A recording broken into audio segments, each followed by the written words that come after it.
Kwaziwai vateereri, tinomuchingamidzai kuchirongwa The Second Coming of Christ chamunopiwa naPastor Gift Rwodzi vekuNorth Zimbabwe Conference of the Seventh-day Adventist Church pamwe chete navaCaston Betera, Assistant Publishing Director kuEast Zimbabwe Conference of the Seventh-day Adventist Church. Mustudio nhasi tina Proclaim Rwodzi ari kutiisira into sign language. Kwazivai vateereri vaBetera. Vateereri tinokuchingamidzai kuchirongwa. Tinoda kutenda hurukuro yedu yatiinayo nhasi tiri kutaura pamusoro pezviratidzo zvekudzoka kwaKristu. Programu yedu inonzi The Second Coming of Christ. Ari kudzoka zveshuwa, asi pane zviratidzo zvinobatsira kuti vakamumirira vari kutarisira kudzoka kwake vazive kuti apedyo zvakadii nekuuya. Regai tibva tangopinda muhurukuro yedu tiverenge Mateo 16 vhesi ya 1 kuenda pa4. Matthew chapter 16 verse 1 to 4. VaFarisi nevaSedhusi vakauya kuzomuidza vakakumbira kwaari kuti avaratidze chiratidzo chinobva kudenga. Asi wakapindura akati kwavari, panguva yemadekwana munoti, kuchachena nekuti denga rakatsvuka.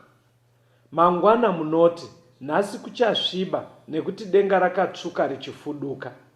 Munoziva kududzira zvinoonekwa mudenga, asi hamugone kududzira zviratidzo zvenguva. Rudzi rwakaipa rwoupombwe runotsvaga chiratidzo, asi harungapiwe chiratidzo asi chiratidzo chaJona. Ipapo akavasiya akabva. Panapa tiri kusangana naJesu ari kutsiura vaFarisi vemazuva ake.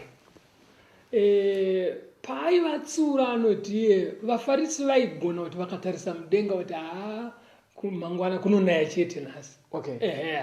Tiri kuvirirwa taanayo. Vaigona kududzira zvinoitika muupenyu hwakavatenderedza vakatarisa muchadenga. Asi dambudziko ravo vaitadza kubata zviratidzo zvainongedzera kuuya kwekutanga kwaiye Jesu Kristu. Vakatorasika pazviri. Saka pamatotanga kududzira zvinoonekwa kwakaipero. Hakuna kuipa, but ari kuti makanyanya kungwarira zveupenyu hunohu muchitadza mukashandisa kungwara ikoko pane zveupenyu husingapere zvakanyanyisa. Inzwa pana Mateo 1 vhesi ya 18 kuenda pa25. Matthew chapter 1 verse 18 to 25. Right. Kuberekwa kwaJesu Kristu kwaiva kudai. Maria mai vake vakatonyengwa naJosefa. Vasati vosongana vakaonekwa ava nemimba nomweya mutsvene. Zvino Josefa murume wake zvaakanga ari munhu wakarurama asingadi kumunyadzisa, wakafunga kumurega chinyararire. Zvino akati acharangarira izvozvo, tarira mutumwa washe akazviratidza kwaari pakurota akati, Josefa mwanakomana waDhavhidhi, usatya kutora Maria mukadzi wako, nokuti chakamugamuchidzwa mukati make ndechemweya mutsvene. Iye uchazvara mwanakomana agotumidzwa zita rinonzi Jesu, nekuti ndiye uchaponesa vanhu vake pazvivi zvavo. Izvozvo zvose zvakaitwa kuti zviitike zvakarehwa naShe nemuromo womuprofita achiti, tarira mhandara ichava nemimba ichazvara mwanakomana, vachamutumidza zita rinonzi Emanueri, ndokuti kana zvichishandurwa Mwari unesu. Zvino Josefa akamuka pahope dzake akaita sezvaakarayirwa nemutumwa washe. Akatora mukadzi wake, akasamuziva kusvikira azvara mwanakomana wake wedangwe, ndokumutumidza zita rinonzi Jesu. Right. Mundima iyi tiri kusangana pachinongedzerwa zvakaprofitwa kare kuna Isaiah. Kuna Isaiah 7 verse 14 ndo Mwari paakanga ataura mawira aizoita Jesu. Kuti mawira ake haasi mawira akajairika. Mhandara ichaita mimba isina kumbogara nemurume, yobereka mwana mukomana. Patotaurwa nezita racho nezvinoreva zita racho. Alright. Saka Jesu akuzouya, ngirozi yakashanyira Mary. Ikatotaura naye uchaita pamwiri so. Patichakazoitika manje ndechikuti ngirozi haina kuuya kuna Joseph akazongonzwa kuti Maria ane pamuviri. Akuti zvingaite kuti munhu angabate pamuviri asina kumbogara nemurume. Pane yandakatambuka bedzi naMaria. Saunoziva panoitika nyaya dzakadaro dzinotaurwa mumatare emisha. Saka paine kutaurika nekakuzevesera Maria zvinhu zvinenge zvisina havasati vakugara vese. But vanhu still vanzwa makuwa iwo aine kutaurika ikoko. Uye Joseph ozotora mukadzi wake ogara naye asi asingamutore semudzimai kusvikira abereka mwana wokutanga Mesiya. Vanhu hapana akaita hanya nazvo. Izvo zvakanga zvakaprofitwa. Vanhu ava zvakaprofitwa vaizviziva here? Kana kuti zvinyorwa zvacho vaive nazvo? Vaigara vachiverenga mazuva ese. Saka vanhu vaitoziva kuti takanzi kuchamuponesa achazvarwa nemhandara vaitozviziva. Alright. Asi vava vasingazoti manje kana paita incident ka vorileta kuzvavabatanidza nezvavakadzidza. Indaunzwe pamberi uoneka zvayo chero nenzvimbo yake yekuya aifanira kuzoberekerwa yakagara yakaprofitwa kudhara. Luka 2 verse 8 kuenda pa16. Luke chapter 2 verse 8 to 16. Right. Zvino kwakanga kuna vafudzi munyika iyo vaigara kuuragu vachirinda mapoka avo usiku. Mutumwa washe akamira navo nekubwinya kwashe kukavakomba vakatya nekutya kukuru. Ipapo mutumwa akati kwavari, musatya, nokuti tarirai ndinokuparidzirai mashoko omufaro mukuru uchava wavanhu vose. Nekuti nhasi mazvarirwa muguta raDhavhidhi muponesi, ndiye Kristu Ishe. Ichi ndicho chiratidzo kwamuri. Muchandowana rushiye rwakaputirwa nemucheka ruvete muchidyiro chezvipfuyo. Ipapo kamwe kukavapo pamwe chete nomutumwa. Vazhinji vehondo yekudenga vachirumbidza Mwari vachiti, Mwari ngaarumbidzwe wokumusoro-soro, norugare ngaruve nevanhu vanomufarira. Zvino vatumwa vakati vabva kwaari vaenda kudenga. Vafudzi vakataurirana vachiti, ngatiende hedu Bheterehema tindoona chinhu ichi chakaitwa chatakaziviswa naShe. Ipapo vakakurumidza kuenda vakawana Maria naJosefa nerushiye ruvete muchidyiro chezvipfuyo. Nzvimbo yaizoberekerwa Kristu yakanga yakaprofitwa kuna Mika. Mika 5 verse 2 yanga yakatotaura kuti Mesiya aizoberekerwa kuBheterehema. Saka vanhu vaizvinzwa zvese izvozvo. Vaigara vachizviverenga. But vemuchechi manje vaiverenga vozvinzwisisa asi vanga vasiri ready kuchingamidza nekupemberera Mesiya. Mirai. Muri kuti nyaya yakataurwa naMika 5 verse 2 vaiziva yekuti achaberekerwa kuBheterehema. Vaiziva. Saka dambudziko raive papi? Dambudziko karaiti zvainge kuziva kwomumusoro, asi pakurarama chaiko vanga vasina hanya kana kuisa kumwe makatiko dziya dzekuti dai auya tatonomuchingamidza zvazvisimo mavari. Zvazvisimo mavari. Asi dai kuri kuti nguva ivo wotobvunzwa iri exam kunzi muponesi wedu achabva kupi, achazvarwa kupi, vaitonyora kuti Bethlehem. Mira uchaona pandima yatichadoverenga exactly vaitonyora otobuda achiti handaigona iyaya Bethlehem auizi here. Uchaona pandima iri kuti Mwari akatozotuma ngirozi kuvafudzi vaiziva zvinhu zvavari kusango uko. Vekuchechi vasinei nekuchechi asi vainzwa zvinhu izvi. Ndo vakatozoenda vakanotsvaga vakamuwana vakasiya vamupemberera. Andivazvaona vekuchechi ndo rimwe dambudziko rine pakungonamata vanhu vasingadi kurarama zvinoreva shoko racho. Inzwa papoint yaunga uchitaura yekuti dai zvazvichiuya muexam enda kuna Mateo 2 pavhesi 1 to 6 nevhesi 11 na 12 uone kuti ivo vakabvunzwa vakatopasa exam racho. Matthew chapter 2 verse 1 to 6. Jesu akati aberekwa paBheterehema reJudhea pamazuva amambo Herodhi. tarira vachenjeri vakasvika Jerusarema vachibva mabvazuva, vakati, uripiko mambo wavaJudha wakazvarwa? Nokuti takaona nyeredzi yake kumabvazuva, tauya kuzomunamata. Mambo Herodhi achizvinzwa wakamanikidzwa, neJerusarema rose naye. Akakokera vaprista vakuru nevanyori vevanhu, akavabvunza kuti Kristu uchaberekerwepi? Vakati kwaari, paBheterehema reJudhea, nekuti ndizvo zvakanyorwa nemuprofita zvichinzi, newe Bheterehema nyika yeJudhea, hauzi muduku kwazvo kuvabati vaJudha, nekuti kwauri kuchabuda mutungamiriri achafudza vanhu vangu vaIsraeri. Vhesi 11. Vakapinda mumba vakawana mwana naMaria mai vake, vakawira pasi vakamunamata, vakasunungura pfuma yavo, vakamupa zvipo zvendarama nezvinonhuhwira nemura. Vakati vanyeverwa pakurota naMwari kuti varege kudzokera kuna Herodhi, vakaenda kunyika yavo neimwe nzira. Uri kuona varume vari kunzi vachenjera Betera vanga vasiri vanhu vekuchecha, vanga vasiri vaIsraeri. Vanga vari vahedheni vaibva kuBhabhironi. But vari kuBhabhironi vaiverenga zvinhu zvakanyorwa naDhaniel, vaiverengawo literature yevaHebhuru, vakaverenga kuna ana Mika. Saka kuna ana Mika kwaitaura kuti achaberekerwa kuBheterehema. Kuna ana Daniel kotaura nguva dzacho kuti aizoberekerwa rini.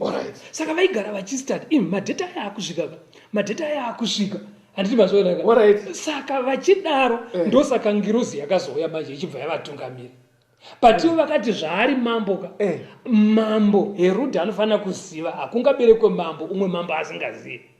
Ndosaka vakananga nekumba kwamambo. Vaitofunga chinhu chiri kuzikanwa nevanhu vese, mambo ari kutochiziva. Saka pavakabvunza mambo manje akapindurwa negodo akati, pangaberekwe mambo kupi inini ndisingazivi. Saka paaiti mugodzoka mondiudza ndigomunamata, aida kutouraya mwana. But mambo manje kuti ave convinced kuti varume ava havasi kuita zvejeya, akadedza vekuchechi manje. Because vakati takaverenga literature yevaHebhuru, takaverenga mubhaibheri ndobva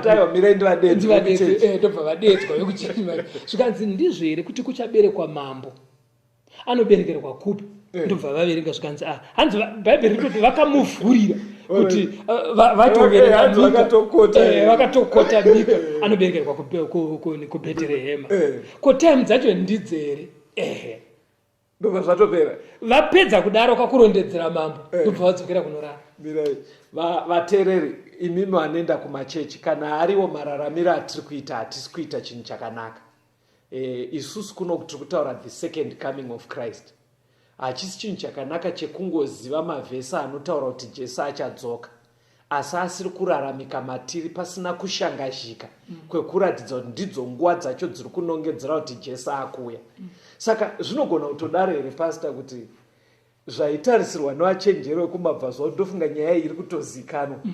Tiri muno mustudio togona kudaro here tiri kutotaura nyaya nyowani kuvanhu, kana kuti nyaya imangopose chidzidzo, kungoti hatingarege kupa chidzidzo sezvo tagara tinouya mustudio. Vanhu vari nepaviri Betera.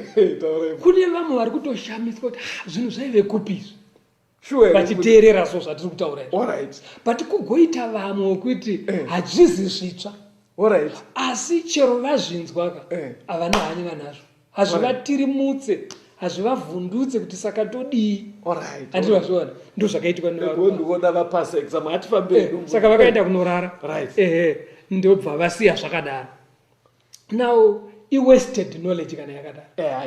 Zvatiri kudzidza izvika ikangova head knowledge bedzi zvisingakubatsiriwo kuti ugadzirire kuzosangana naJesu wacho, it's wasted knowledge. Because kunogona kudaro kuine mutera kutoti apa vandipindura varuma.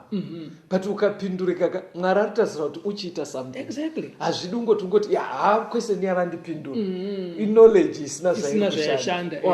Handei pana John chapter 12. Verse 12 kuenda pa16. John chapter 12 verse 12 to 16.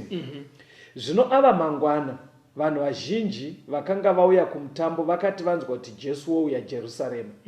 Vakatora mashizha emichindwe vakabuda kundomuchingamidza, vakadanidzira vachiti, hosana ngaarumbidzwa anouya muzita raShe, mambo wavaIsraeri. Jesu akati awana mwana wembongoro akagara pamusoro payo, sezvakanyorwa zvichinzi, usatya mukunda weZioni, tarira mambo wako unouya, agere pamusoro pemhuru yembongoro. Vadzidzi vake havana kunzwisisa izvozvo pakutanga, asi Jesu akati akudzwa vakazorangarira kuti izvozvo zvakanga zvanyorwa pamusoro pake uye kuti zvakanga vamuitira izvozvo. uri kuona zvakanga zvaprofitwa naZakaria. ndiZakaria 9 vhesi ya9 yakanga yafanotaura kuti pane imwe nguva achazopinda muJerusarema nenzira isina kujairika. Ende zvishuwo unoziva kuti vanhu vese vakamira so achipinda muJerusarema akagara pambongoro. Asi nguva zvaishambidzira kana kugara pambongoro. Kwete kungogara pambongoro bedzi, kune vakawanda vaiuya vakatasva mbongoro.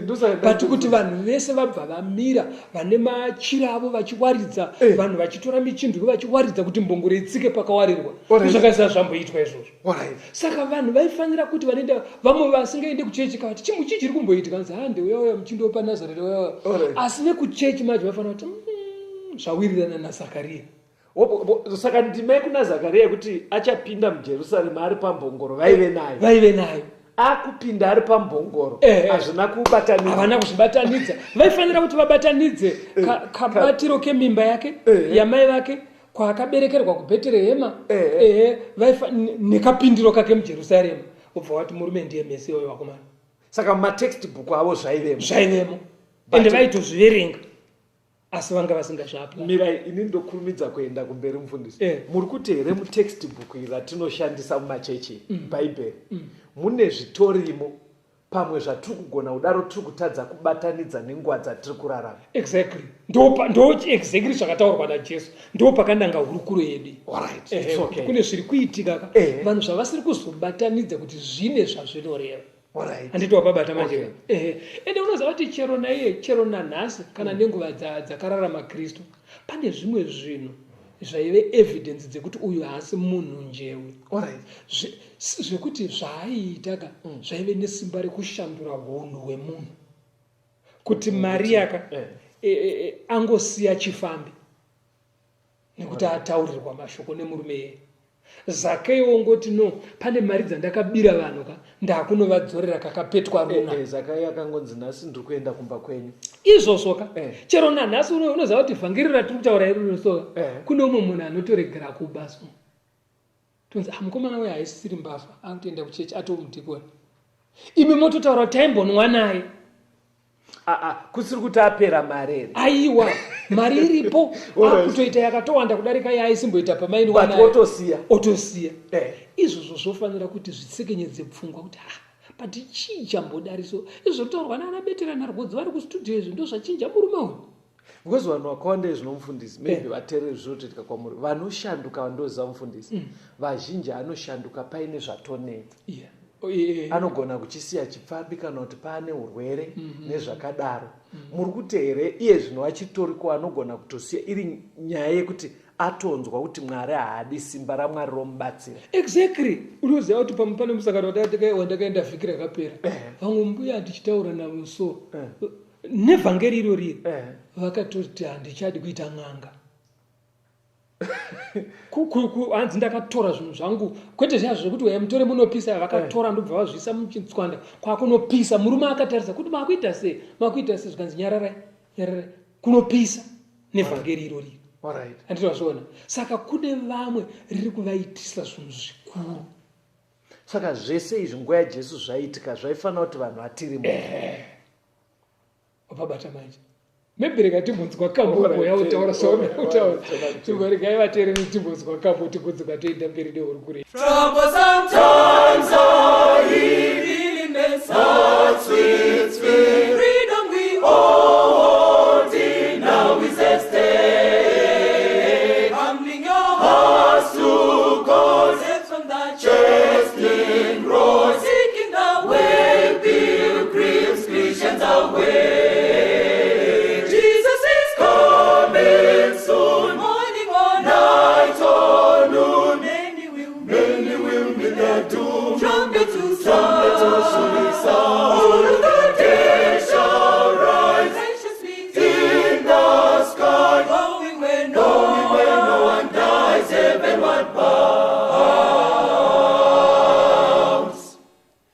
Love of so many come to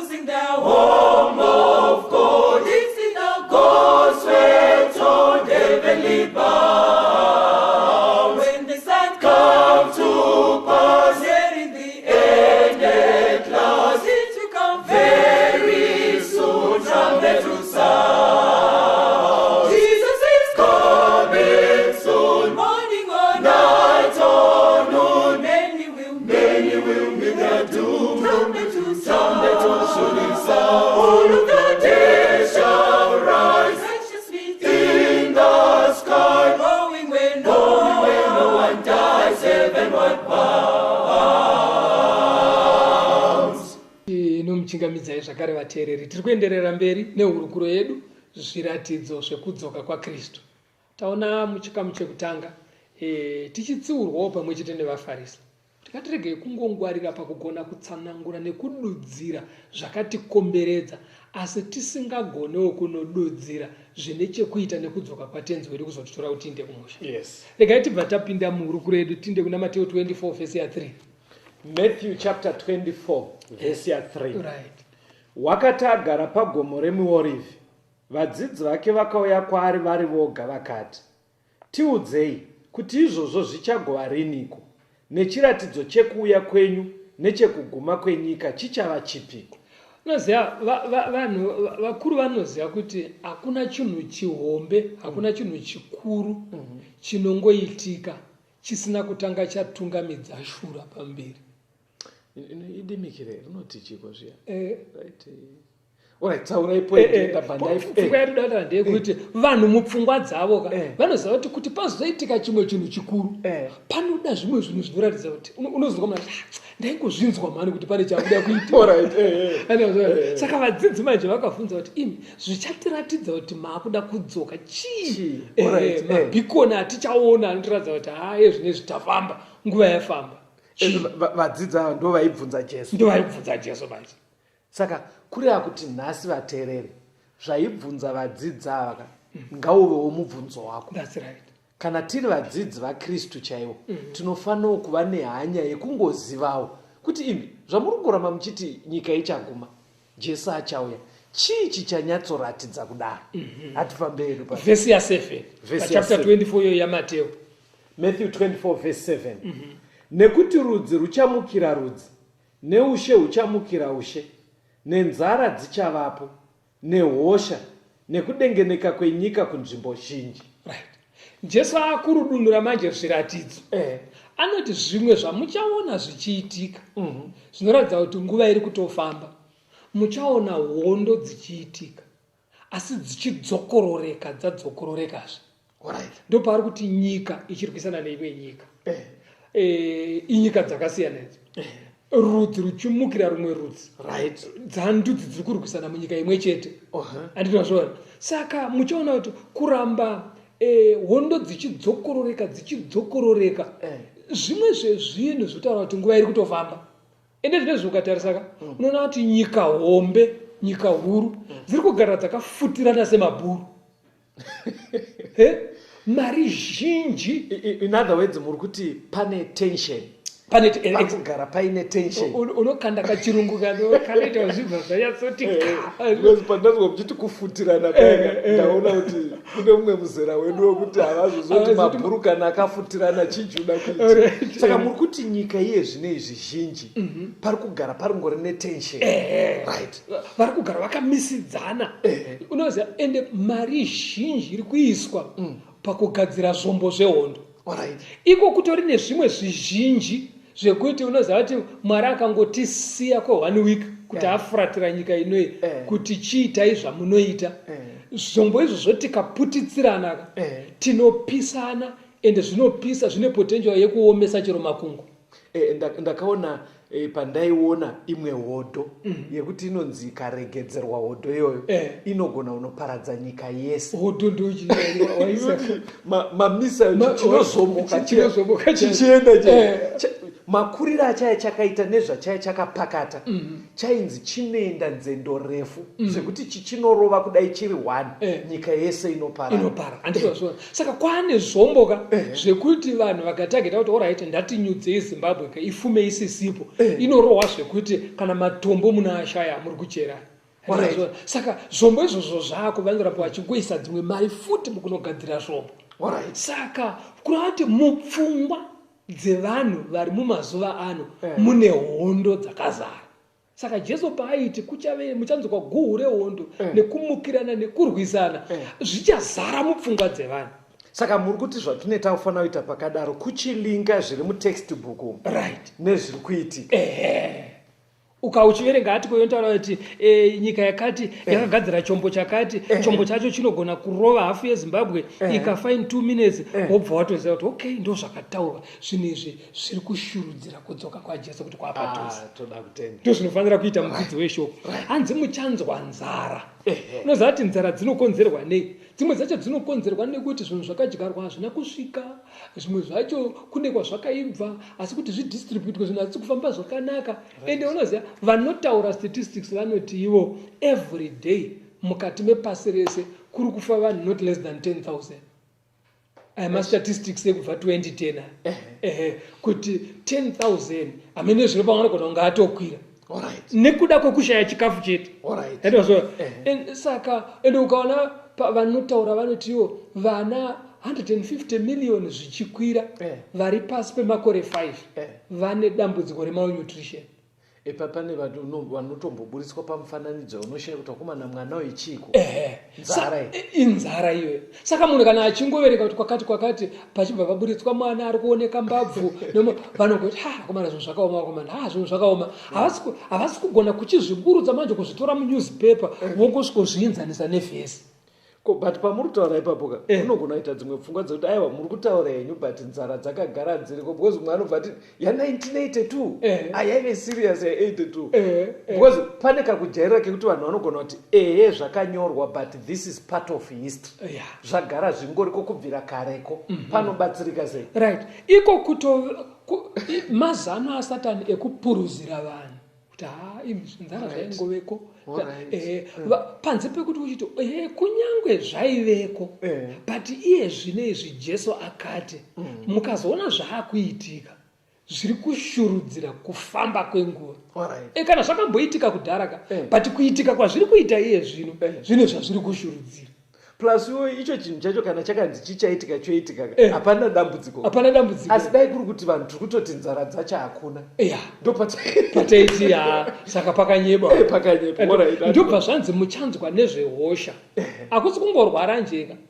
Kune hosha dzaitaurwa paka, kune hosha dzine nharo nemishonga. Muziva tere mubvumirana nechero kumaraini kune dzimwe hosha dzako mazuva ano dzinomirisana kudaiwo nemushonga. Drug resistant. Yes. Hadzidi kurapika. Dzinotumirwa hadzo mazita dzichitsvagirwa mazita esainzi but ihosha. Andinozvona zvikanzi kuchaita kudengenyeka kwenyika. Inoziva kuti kudengenyeka kwenyika kuri kuitika vanhu vari kufa, mapropati achiparadzwa, zvese izvozvo zvakanzi zvichaitika. Pane chimwe futi chakataurwa naJesu kuti chichaitika sechiratidzo chekuti nguva dzapera kuna Luka 21 verse 25 na 26. Luke chapter 21 verse 25 kusvika pa26. Zviratidzo zvichavapo pazuva nepamwedzi nepanyeredzi napanyika urombo hwevanhu vachikanganiswa nekutinhira kwegungwa nemafungu. Vanhu vachapera nekutya nekutarira zvinowira nyika nekuti masimba okudenga achadengeneka. Now panapa pari kutaurwa distress of nations and perplexity, kushungurudzika muvanhu nekushamisika and fear nekutya. Ukatarisa mukati menyika izvi zvinobvumirana neni Betera, chero nemi vatere mubvumirana, hakuna nyika isina nhamu dzayo. Vakuru vakatoisa tsumo vakati hakuna musha usina gonzo. Pastor, kune dzimwe nyika dziri kuita kunge zvakangoita pastor. Nyatsokuverengai kana muchiteerera news. Vamwe vane madambudziko ekushaya zvekudya. Vamwe zvekudya vanazvo. But crime vatungamiriri vabata shaya vakaregera. Vanhu vanongopondana, vanobirana. Kune zvakawanda. Ukaenda mune imwe nyika unoona madambudziko emo. Uenda mune imwe nyika kwese vane kuzvinoshungurudza. Hakuna nyika isina zvinovashungurudza. Pane yandaiona mumunhau inotori nemari nyika iyoyo but vatambura nekudzima moto pastor. Unoziva ndakachamisa moto unoita mwedzi nemwedzi uri kungouya, vanhu vari kutotiza dzimba nemota zvichingotsva, moto uchiuya zvekutoti nyika izvino munhu wese anenge akabatira hana mumaoko kudai. Handisi kutaura moto uya wokunzi vanga vachipisa dhunduru aiwa makurira tukura moto unoya wakavhara nyika yese uchingouya uchisosera uchifenwa nemhepo uchimhanya nespidi inoshamisa. Ndakati naimi wedu apa ndipo unoona achiedza kudzimura vachidai but zviri kuramba. Ndo njodzi idzodzo dzaitaurwa kuti mazuva ekupedzisira rekupedzisira. Saka vanhu vamwe nevamwe vane zvinovashungurudza, ende vanzwa kuti gungwa richipenga nemhepo dzichipenga Kudii ikoko? ndo maharikeni ka. Unoziva maharikeni imhepo, kune mhepo dzinosumuka, kuno utakajara chinyamupupuri chinongosumudza zvimarara kune dzimwe nyika sekuna America kunoita zvinyamupupuri zvinenge zvichimhanya nespidi yekutosiya mota, ende zvimwe zvacho zvinenge zvine simba. Vanotaura vanoti unogona kutoona magonyeti mazirori makuru aya richipupurutswa richimondaniswa nepamusoro pemiti, zvekuti kana yanzi mhepo yakadaro yasumuka vanhu vanotonzi dzimba dzekuko dzinotocherwa mabasement, matornado chiizva handitozviona. Saka bhaibheri rakataura kuti even nenature inenge yakuratidza kuti nguva yenyika inoi yakatemerwa nyika inoi yaita sei yakupera. Handitozviona. Pane chimwe chiratidzo futi chakataurwa pana Mateo 24 ipapo. Ngatifambe, but vateereri mabudiro ari kuita chidzidzo chiri kuda kutikurudzira kuti tisaite kakupuruzirwa tovarayiro. Yeti tiri kunyatsoona kuti hondo dziriko, maearthquake ariko, matsunami, mahurricane, matornado, moto iri kungobvira hosha idzi. Hazvifaniri kuti tingoramba tichingotaura kuti no, zvakadai so dai mishonga yadai. Vanoedza izvozvo vanenge vachiitawo, but kutongova kwemadambudziko yabhaibheri riri kutoti chiratidzo chekuti nguva yenyika ino yakunopera. Mamati ndiverenge kuna Mateo 24 verse 14. Ivhangeri yeushe ichaparidzirwa munyika dzose, chive chapupu kumarudzi ose, ipapo kuguma kuchasvika. Saka saini yekupedzisira icharatidza kuti ezvinezvi nyika yakunoguma kuparidzirwa kwevhangeri, hanzi kunyika dzese kuti risvikire vanhu vese, ndokuti kuguma kuzosvika.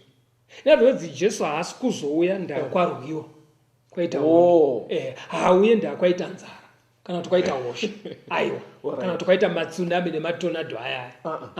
Chichaita kuti auye ndokunge vhangeri raenda kuvanhu vese. Saka zviri possible here pastor? Ngativei practical pastor, ngatitry kuva realistic kuti kachiti kumunhu wese ka. Iwe Betera, ukatarisa zvinezvi unoona kuti chii bhaibheri raturikirwa mumalanguages anodarika 1200 vanotaura mitauro kuri kuturikira bhaibheri kurisa mumitauro inodarika 1000. Zviri kureva kuti we are almost kuturikira kutranslate kuti mitauro yese vasvikirwe rudzi rumwe nerumwe vaverengewo shoko raMwari kuti Jesu anouya nemutauro waamai.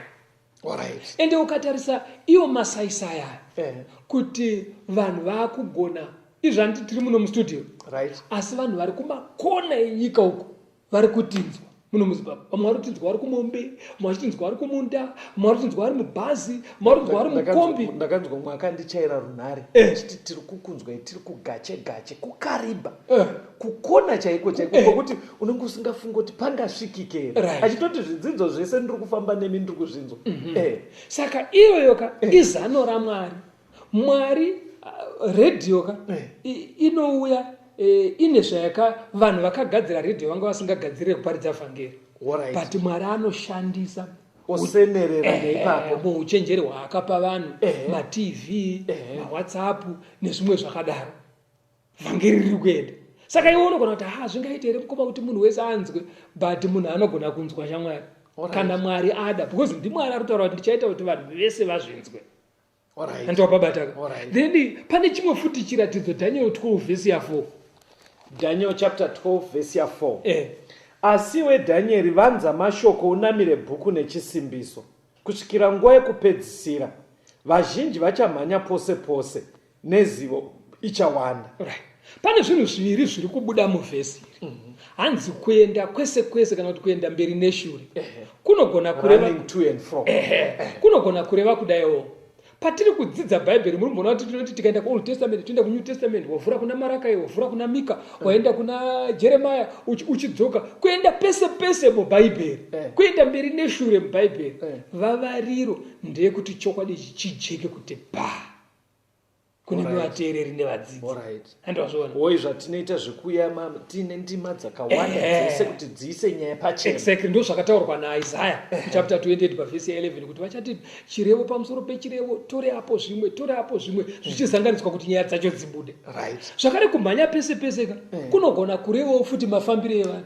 Unoziva kuti mafambiro ari kuita vanhu zvinezvi, vanhu vanofamba makungwa zvaita sekunge Mwari ari kuti imimi garai kwamuri ikoko, but vanhu vane nharo zvekuti vanokrosa gungwa iroro nechikepe vachienda bedzi, vamwe dzimwe zvimwe zvichidzoka zvimwe zvichienda nemundege unoona zvichikrosa nemasango anorura, ndege vari kuchaya nepamusoro vachienda, vamwe nedzimotikari dzinomhanya ndongoro dzakaonekwa naNahumeka ndakanzwa yanzi pane imwe nhandare yendege after every 2 minutes panenge pachimhara ndege, ukaenda sekunana Heathrow so imwe ichisimuka 2 minutes dzakateerana so zvinoita mashura murove zviya achidzika kuendepiko ndiko kuenda mberi neshure kuri kutaurwa. Imimi kana dai vakomana vekudhara vaimuka vanadhanya kuti ndoziva zvakataurwa kunzi vanhu vachamhanya kwese kwese, because munhu munomuka muchitoti mangwanani mamuka siya dauda kumhanya unodya breakfast ako South Africa, mangwana unodya sapa ako America, ndokumhanya mberi neshure odzoka kusvikira mangwana makutozvoenda naye kufuneral kwazvo. Saka unotoyatsoona kuti vanhu vachamhanya mberi neshure vachienda kwese kwese. Izvozvo panzi futi hanzi zivo ichawanda, uchenjeri huriko iye zvino zvinoona munhu akamira pasi pemutsambiso muri seize kuti vamukase aiwa nhasi vambomuka nezuro ndo pazvakazvakwidza, ari kutaura ari uko kwaseke uko, but munhu ari kutaura naye ari kuAmerica kuwanda kwezo pachipurasitiki chaicho chaakabata so vari kutotaurirana nemunhu ari pasi pemuti. Unoziva kuti makagara mumba so paTV so munhu anorohwa mbamba kuti ari kuBrazil anenge achitorohwa mbama chaiyo munhu ari kwaMurambinda otonzwa mbama yarohwa munhu kuBrazil ichitorira ari kwaMurambinda. Ruzivo kairo ndokuwanda unotonzwa vanhu vachiti pamuchato ipapo titumirei mapikicha acho vachibva vatawana vari kure ipapo. Saka utoona kuti uchenjeri hwane munhu mazuva ano ndozivo ichawanda. Hazvina kuipa kutaura nemunhu pafoni, hazvina kuipa kuona TV as long as muchiona zvisingasvibise ndangariro.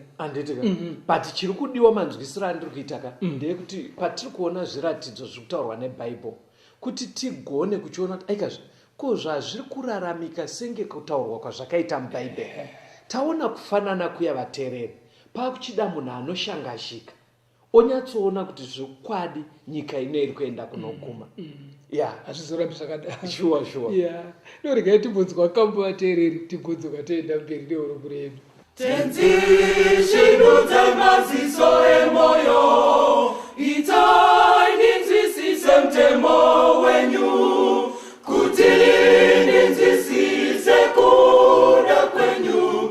Shinudze maziso angu ndione, kuti ndinzwisise kuda kwenyu. Shinudze maziso angu ndione, Jesu muri wangu, ini ndiri wenyu. Shinudzai maziso emoyo, ndikuone Jesu muupenyu. Musaite ndisiye nzira dzenyu, ndibatsire ndigare nzira dzenyu. Tinomuchingamidzai zvakare vateereri, tiri kuenderera mberi nehurukuro yedu zviratidzo zvekudzoka kwaJesu Kristu kwechipiri. Jesu akatiisira pachena, musaite sevaFarisi vaigona kududzira zvinhu zvakavakomberedza asi vasingagone kuinzanisa zvinoita kuti vabate zvakanangana nekuponeswa kwavo. Taona kune zviratidzo zvakawanda zvakataurwa naJesu. Regai timbonzwa zvimwe zviratidzo zvakataurwa mushoko raMwari zvine chekuita nemagariro evanhu. Kuna James chapter 5 verse 1 kuenda pa6. James chapter 5 verse 1 to 6. Nhai imi vapfumi, chemai muridze mhere nekuda kwemadambudziko achakuwirai. Pfuma yenyu yakaora, nguo dzenyu dzapera nezvivhundudzi, ndarama yenyu nesivheri yenyu zvine ngura. Ngura yazvo ichakupupurirai zvakaipa, ichapedza nyama yenyu semoto. Makazvichengetera pfuma pamazuva ekupedzisira. Tarirai mubayiro wevaranda venyu vakacheka minda yenyu. Wamakaramba nawo nekunyengera unodanidzira nekudana kwevacheki kwasvika kunzeve dzashe wehondo. Makagara zvinonaka panyika muchikarira zvinofadza, makakodza mwoyo yenyu nezuva rekubaya, makatongera wakarurama mukauraya, mukamuuraya, haangakudzivisei. Panapa pari kutaurwa chimwe chimiro chemazuva ekupedzisira, chimiro chichaitika pakati pevapfumi. Zviri kunzi vapfumi, mukati mevapfumi kuchawanda kukara pfuma. Kana vakara pfuma yacho muri kuti here ivo vagara vakapfuma vokara futi kupfuma here vane zvekuti havagute. But mawaniro acho avanenge vachiita manje kupfuma hakuna kuipa, hachizi chitema kupfuma, as long as uchiwana mari yako nemaoko akachena. But vapfumi vari kutaurwa vemazuva ekupedzisira vanowana mari yavo kuburikidza nekushungurudza vamwe vanhu, zvekuti anogomeresa vana vemumwe munhu. Ende pana pari kunzipo Mwari ari kuti pane vakacheka mumunda menyu vakaita maricho vakauya kuzokushandirai in other words vamaifanira kubhadhara, but hamuna kuzovabhadhara. Mari yavo manje iri kuripota munzeve dzaMwari kuti handina kuendeswa kwandaifanira kuenda. Ende zviri kuitika, unoziva Betera kuti munhu anotora vashandi vomushandira mwedzi wese, vaunganidza mari, iye anotora mari iyoyo nemudzimai wake netuvana kana kuti nefambi yake, uyo kukaribu kunoona makarwe nemvura asina kubhadhara vashandi.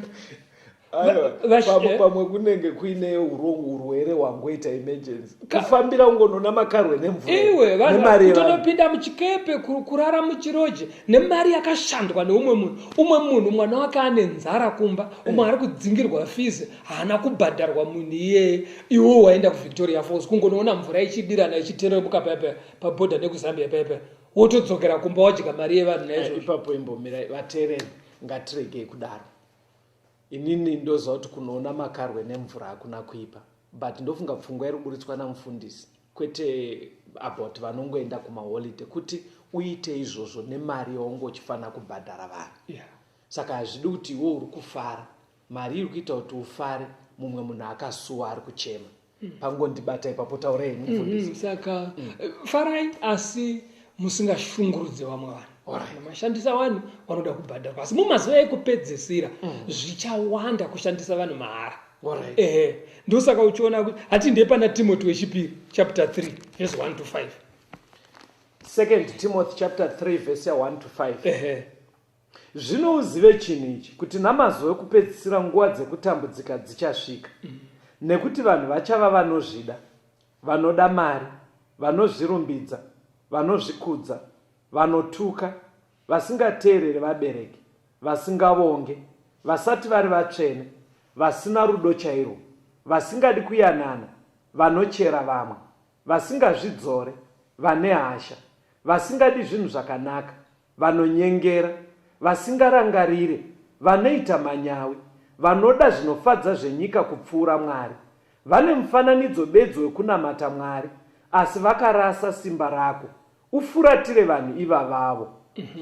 Saka chimwe chicharatidza kuti amazuva ekupedzisira kutambudzika kwevanhu, but kutambudzika kwacho hakusi kuuya nenhamo dzakasikwa naMwari. Aiwa, because papa panzi nekuti papiwa chiri kukonzera kutambudzika. Nhamo idzi dziri kusikwa nevanhu, andivazviona. Saka vanhu vanoitira vamwe vanhu hutsinye. Andivazviona. Unoziva kuti pakambani so pari kushandwa, umwe anozongoba mari yacho, vanhu votoona adreswa vakunzi hapana bonus gore rino, mari yabiwa nemunhu wani, anga achitoshanda ipapa achibhadharwa wake, wotoba wotonyangarika naye atenda. Ena uchiverenga mapepa unongonzwa kuti yakabiwa, haina painozodzorerwa kuti vashandi vaya vapuwe mari yavo. Anoramba vashandi vaya vachingotambudzika, woshanda futi imwe yobiwa futi, woshanda futi imwe. Saka kune vanhu mumazuva ekupedzisira vane hutsinye. Weza apa parutonzi anenge achingozvida iye, achida mari. Pabva panzi futi havateereri vabereki. Unzwe pari kunzi vanhu vasina rudo apa. Unoziva kuti munhu anenge akaita animal nutrition anodzidziswa kumakoleji kuti mhuka dzinofidwa so, huku dzinofidwa zvakadai, mombe dzinofidwa zvakadai. Kana kana mauda kuti dzichikandira munodzipa chikafu chakadai.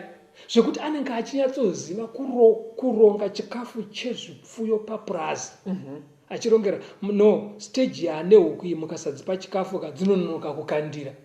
Asi kumba kwake ari kustafha vana vake vakazvara haasi kuvarongera correct nutrition. Munhu anonorongera mombe nutrition iri correct kuti aziziva kuti mombe kana inezamo inoda kufidhiwa zvakanaka, asi mukadzi wake ane mimba kumba uko haasi kupuwa chikafu chakakwana. Aiwa, ipapo ndinopesana nemi. Zvaiitika mufundisi, vanhu vasati vapiwa chenjedzo yekuti munhu chengeta mhuri yako usapedzera. Zvaiitika, handisi kuranga. Usaite kumazi. Zvaiitika izvozvo, but hakusisina munhu yezvino zvokuti uchizoti ndine vana, mari yese unoipedza uruko uchitoziva kuti havana chekudya.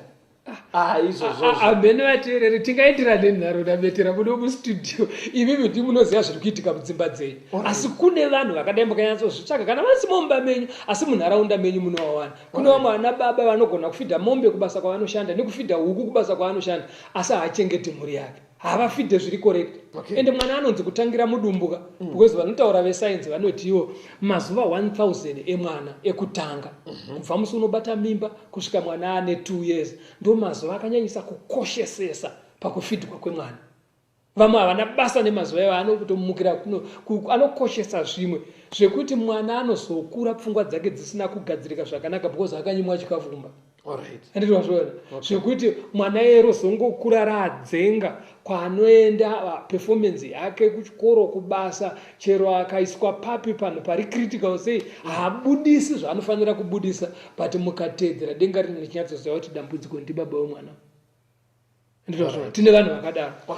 Then chimwe pane apa panzi vana vanenge vasingateereri vabereki. Hakusi kungonyora kwebhaibheri, because tagara tinotoziva kuti mugono wepwere ndiasinayo. Tinotoziva kuti vana vese kubvira kare pastor mwana anongonza hanzwi.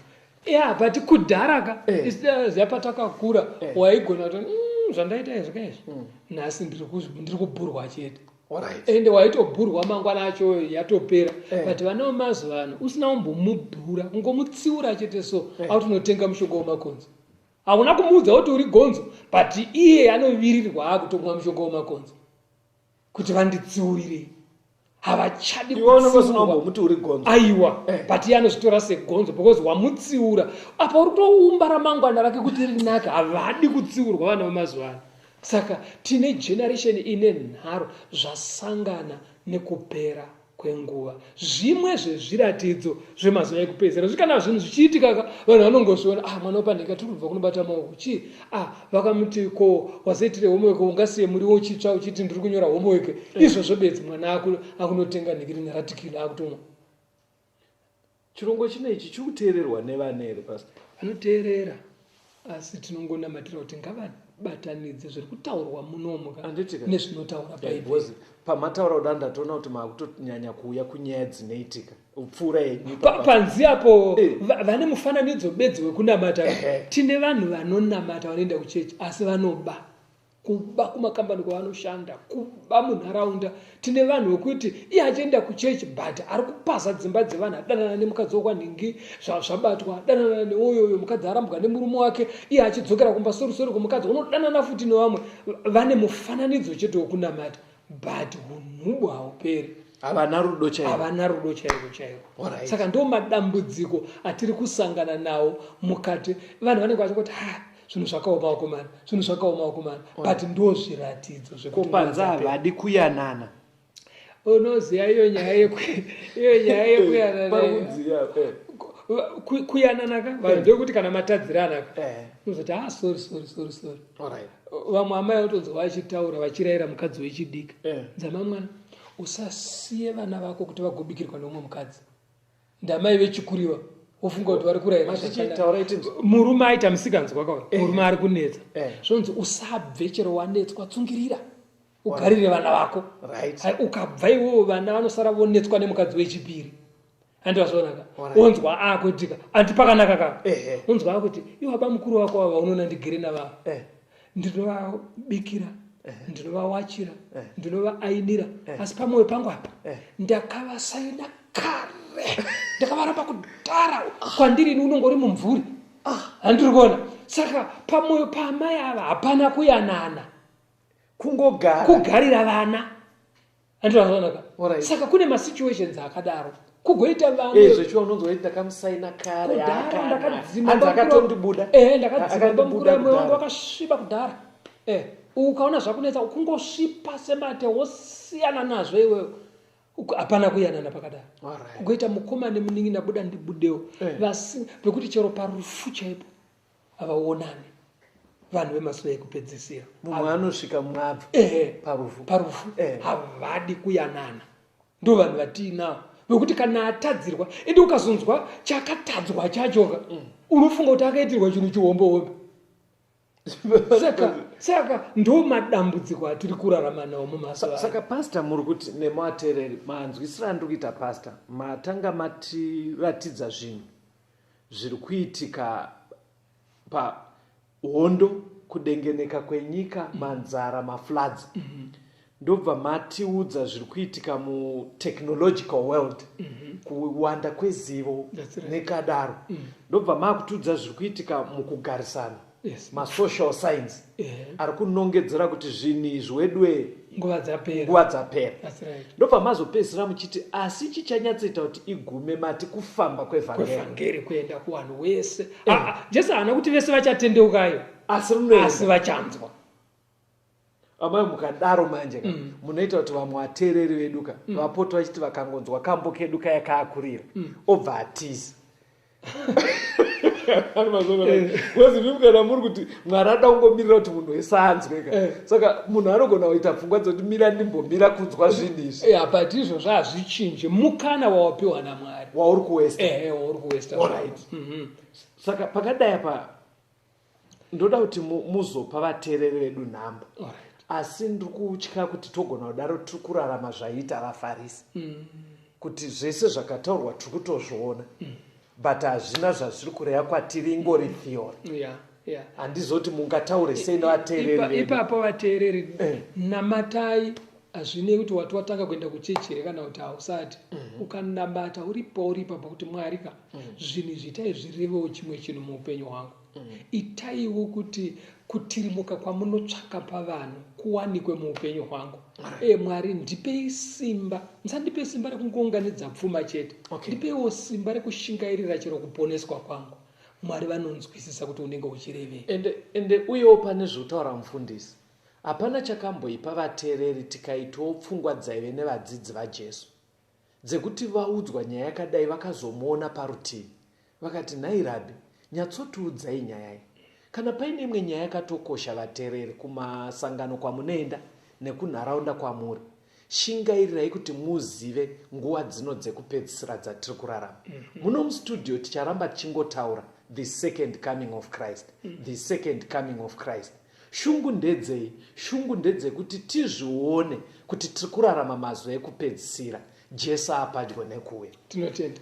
Kwamugere ikoko munogona kunge muine hama, shamwari kana vavakidzani vanopinda sangano rama Seventh Day Adventist. Kana paine pamwe pamusiri kujekerwa pamusina kunzwisisa, endai kwavari muvabvunze. Ivo vanoziva kuti vanokubatsirai sei, nekwekukuendesai kuti mundobatsirwa. Kana kuti munogona kufona, kutumira mameseji pafoni dzinotevera 0775 460 175. 0775 460 175. Kana kuti 0716 452 086. 0716 452 086. Mwari vakuchengetei. Takara tichisangana zvo muchikamu chinotevera. Apo Jesu wanowo yako kashera